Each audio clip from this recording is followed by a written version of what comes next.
Hi everyone. My water here. Yeah, thank you everyone for coming. Can you hear me? It's the third day and last day. You know, if you feel free to take a nap and fall asleep. These presentations can be quite boring in the end. I'll try to make it a bit more fun. So yeah, thank you everyone. My name is David. I'm a co-founder at Visionaries. So I'll start with this video. This is what augmented reality and mixed reality looked like in 2006. These were my business partners, Nico on the left, Franz on the right. They were creating their first software and hacking their own hardware on what we know today as augmented and mixed reality. So spatial computing and mixed reality in 2006 was very, very early. So we've come a long way.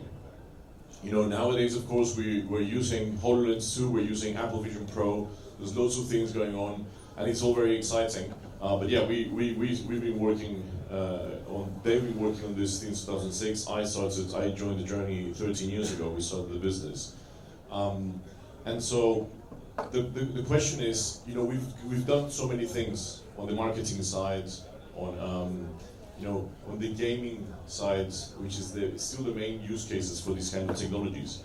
And the real question is,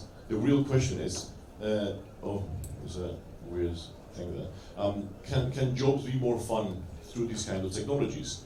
Because of course, we know people can have fun by playing games with augmented and mixed reality. The question is, can you make a day-to-day job more fun with these technologies? Many companies are investing in, when we talk about digitalization of any factory, building, school, you name it, everyone thinks about sensors, robotics, hardware. We see it more as enabling and empowering people who are the biggest assets in any organization. This is where most of the investment should go through. So if you invest in XR, you're investing in your staff. So there are many boring jobs in the world. I think many of you have seen these videos worldwide of people just doing repetitive jobs. And why are these jobs boring? Well, normally there's four things. One is just repeat tasks, the same thing over and over again. Yeah. The second thing is, if you clean a toilet in a luxury store or a shopping mall, it's always the same task, regardless of where you're doing it. So if you are doing these kind of jobs, it's always monotonous for sure. You don't learn new things when jobs are too monotonous and they're always repetitive. You don't acquire new skills. And the way people are trained is very traditional. And we do think that people are getting bored in this kind of jobs.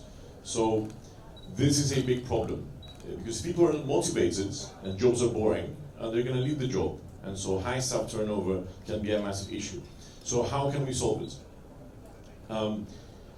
There are many benefits to XR, and I'll just dive in directly into what are the actual benefits through use cases of clients that we've had the pleasure of working with around the world, and I'll show you some of these examples. So this is an example of a supermarket in Mexico. People on a daily basis, the job consists of, you know, putting Coca-Cola in the refrigerator, cleaning, mopping the floor, and just, again, repetitive jobs. So we're testing a system now where every 3 hours, the employees can play a mini game, they can collect points, and they can execute a task, and we can now give them a bonus if they execute the task. So it gets them off the repetitiveness of doing the same thing over and over again. This is another client. They are an insurance car company in Portugal. This project began with the idea that we wanted to train the insurance employee. When there's a car accident, you need to evaluate what was the damage from the vehicle. There are different protocols that need to be followed. So this was built originally to train the insurance person when there was an accident on what it was that they need to check, what they needed to check inside the vehicle. Now, what ended up happening was that this tool was so successful that now it is deployed and anyone can use it. So if you buy your insurance with this car company in Portugal, you download an app. When you have your car accident, you can submit the damage Basically what happens is that you cover with augmented reality, there's an AR filter on top of the car, you walk around it, and through machine learning we can now identify automatically how big is the damage of the vehicle. So you don't even need to send anyone there. So these are extraordinary, right? A training tool that began to train insurance people now is being used by the end users. This is a client of ours. Now, this company, what they do is this filtering systems, industrial filtering systems in Japan. They use this to train their staff to talk about these filtering systems. And eventually, people were just having a lot more fun explaining it through these systems. That now, when they go to trade shows, they don't even bring the physical machines anymore to trade shows. This was in Germany a few weeks ago. Now the employees, there's no machines, and everything is just on augmented reality. And the good thing here is not only are the employees more confident, because sometimes maybe your native tongue is not English. With this system, you can just explain and follow the text inside the app. And they because they saved money on shipping machinery, they were able to bring more colleagues into the show, which was phenomenal. And this contributed to the reduction of the CO2 emissions targets for the company.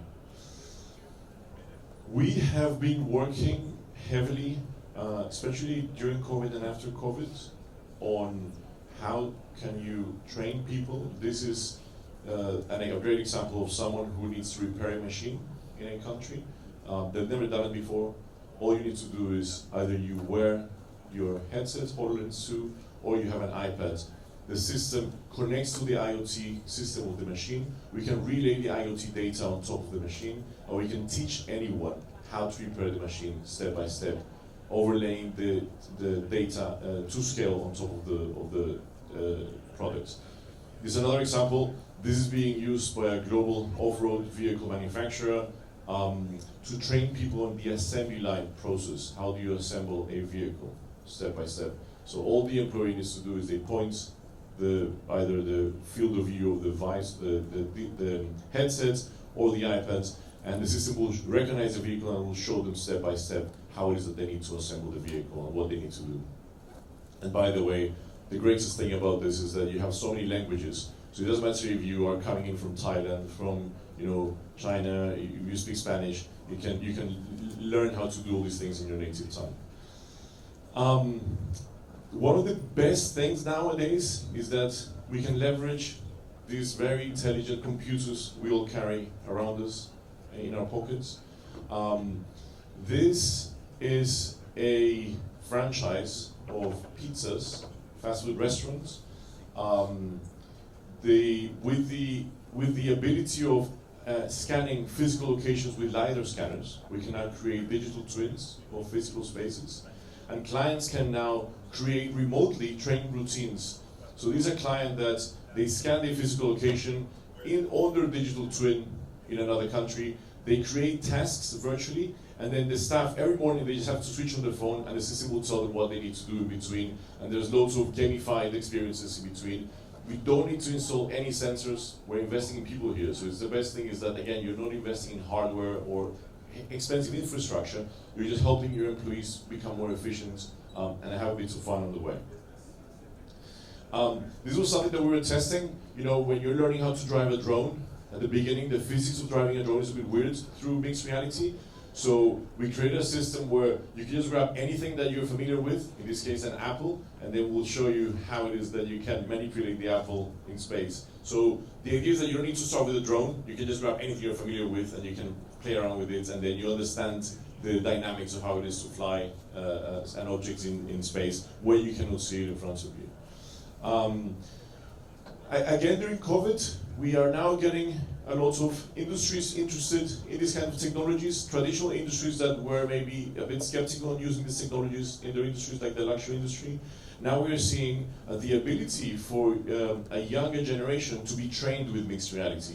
So these employees, for example, first day in the job, what would happen is that they would come into the store, and they will just put their headsets on, and the headset will give them a tour, and they can learn about the legacy of the product. They can watch videos at their own time, at their own rate.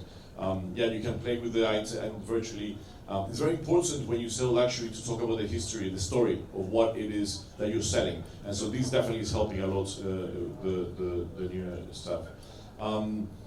We've been working on the luxury industry on, you know, when you have a small item like a watch, some of these movements are very complex. There's a brand in Switzerland, they launched a watch with a system that can keep the time for 3,000 years, you know, a mechanical watch. With the movements, it can keep the time for 3,000 years. It's a very complex system. But anyway, so how do you explain to someone how amazing this little thing is? It's not a robot, right? It's like a movement inside. And also, how do you eventually maybe train someone to understand the the complexity of how do you pair a watch that is so complex? We have been leveraging digital twin spaces. So many of our clients, for example, they have digital twin spaces they scan with lidars. This is the BMW museum in Germany. They had a huge digital twin of the whole site. What they did was, they allowed us to grab the digital twin, and with the digital twin, now you can just download an app. And at the beginning, what we were doing, and we're still doing, is we're training the people who need to give the tours around the museum, the BMW world. It's a huge, huge environment. So with this thing, you don't need to carry someone, you know, walk with someone next to you. All they need to do, the employees, they take the phone, the app, and they can navigate the virtual world at their own pace. Oh, by the way, my clock is 25 minutes. We didn't start the clock on stage. So I don't know how much time I have left. It's 25 minutes. Oh, okay, cool. I talked so fast, I'm about to finish in like 3 seconds. But yeah, so this is very cool. It's another example where we used it to train the people who were giving the tours of the whole environment, and now we're going to be launching it in a few months. So anyone with any language can download the app, and they'll be able to navigate the whole environment by themselves. We don't need any Bluetooth beacons, nothing, no Wi-Fi, it can be offline. We're now incorporating an AI system where you can, of course, ask the avatar questions. You can play games around the whole thing. So we want people to spend as much time inside the space. So yeah, this one is definitely fun. This is one of my most exciting references. I really love it. So this example, I do believe it shows how interactive technologies and XR and all these things, those technologies can gamify experiences and change habits. So this is a school where they monitor the data, the energy consumption of every single classroom, divided into 3 areas: air conditioning, lighting, and something else. So the energy monitoring, what they do is they allow the kids to access an app in real-time 3D, and in augmented reality they can walk around, and the children have access to the data, and they have them compete against each other. So the children switch off the lights, or they switch off the aircon, and they really are sweating during summer, but they save energy. They get a free trip to Disneyland every like twice a year now, the competition. But yeah, this is very exciting. This project, the facility management team was using it to visualize the real-time energy consumption for data that they were going to do to meet some sustainability targets. But then we opened it up to children, and it's amazing when you start showing relevant data in a cool way to young people, for example, or to anyone, I would argue, how people become competitive. And so that's very exciting, right? That you can reduce energy consumption by just showing kids and have them compete on the energy consumption. This is now how automakers, OEMs, are training their staff. So instead of having videos and PDFs, what they would do is, before the physical car is in the showroom, a few months before, they would send a small car model. The employee would scan the vehicle with an iPad or with an iPhone, and we can overlay to scale the 3D model, the chassis on the engine on the vehicle, to better understand the technologies that are invisible to the naked eye. My friends from Sony are here, so I had to put this video. otherwise they wouldn't be my friends anymore. In case you want to see the displays, is inside the booth. But yeah, so it's not mixed reality, but it is an interactive technology. We use this. At the beginning was used to train the staff inside the stores to learn about the history of Cartier and these beautiful legacy products. But now it's being used to promote the history of Cartier. So if you go to the Cartier stores, you would sit down. You have this amazing product from Sony, where you have a hologram view. You check it out if you go to the booth, and you can interact with the products with your hand, and you can. It's a more fun way than someone telling you 100 years of history of a product. It's far more exciting for sure. We are working with a railway company, the biggest ones in the world. So this system is used to get the people to navigate the train stations, because they're humongous. So this person needs to be able to, so for example, they have to deliver items to different restaurants or shops inside the railway station. And so yeah, but of course, because these guys have a target to meet, sometimes they're going too fast and they can bump into someone. So the system calculates the speed. It'll show them which way to go. It will tell them you're going too fast. And it will show them the fastest route to get to a certain location within the train station. And there's another area where we're using this now with augmented reality. So these little trolleys, if the staff put too many boxes stacked up at the beginning, the system doesn't allow them. Of course, they can do it, but it scans this thing. So you have to stack up the boxes, take a quick scan, and this will tell you, the height is too much. You cannot do this. You have to remove a box, and then you can start the routine. So the app wouldn't start unless you have the safety protocol, unless you follow the safety protocol. This is now where we ultimately see the combination of mixed reality and AI going, is this example. So we're building a system where you could have anyone in any building. So this building has 120 floors. The way it would work is, you would say, okay, today's my first day in the job. I'm David. I'm very old. Let's say I'm 22 years old today, and I like Pokemons. So when you put on your headset, there will be a Pokemon that appears. Be like, good morning, David. Today's your first day in the job. Today we need to go to the 3rd floor and do A, B, C, and D. Now we're gonna go to the 7th floor and do A, B, C, and D. So the system will tell you what to do, and in between you're gonna have fun. You're gonna be like, okay, you need to press this button. Press it, and then you're gonna get a Pokemon bonus, and you're gonna do these things. Because it's dynamic routing, we're not using any sensors or anything. As I explained, we use digital twins, but we don't have a predetermined route. The building itself, the more data we collect, and the more IoT eventually you can have intelligent systems, protocols and maintenance should not be just a standard paper checklist. It should just be depending on the urgency of the building. So if I've replaced the fire extinguisher in this corner today, do I really need to check it every week? No, I don't. I have to check it maybe in 6 months. So the combination, we believe, of mixed reality, dynamic routing, and with augmented reality and AI, that will be a big thing in the future. And so yeah, we're already exploring with this. We all know the issue right now is that these headsets are too expensive, they're too heavy, whatever. We all know this old story. But we have to think that in 10 years, it's like the first iPhone came out, in 10 years we're going to have these amazing solutions ready.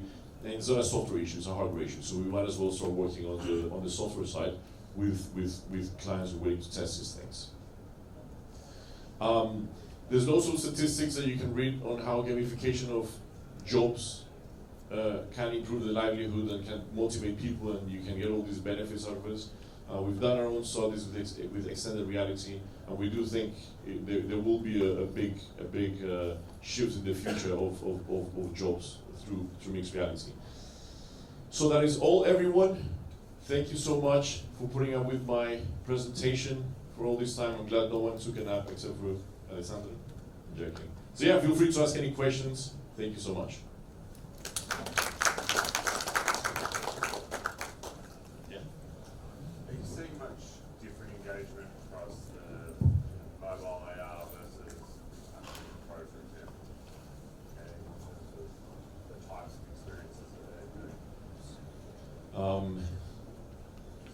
So the thing is, anyone can buy an iPhone in any store worldwide. So the deployability makes it so that we have more people using AR on their phones right now. So that's why our test bed is that.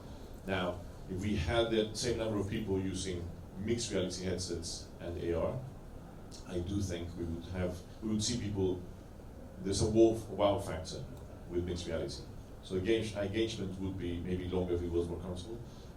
But at this stage, yeah, most of our clients, so when we deploy a solution for a client with 800 showrooms worldwide in 90 countries, the only way for you to deploy it is with an iPhone. Even Android is difficult. Androids, the same Android that looks the same will be different in Colombia, in Europe, and in Korea. So it's an issue. We really find that is a problem. So yeah, to answer your question, right now we can only evaluate the mobile version, and I think that people we're just so, it doesn't matter your level of education, your background. Everyone knows how to use a smartphone nowadays. So people they get into the phone so quickly. There is still an onboarding process when it comes to mixed reality, right? Teaching someone how to use any technology, that is still an issue, yeah, I would say. Yeah. Cool. Well, thanks again, everyone.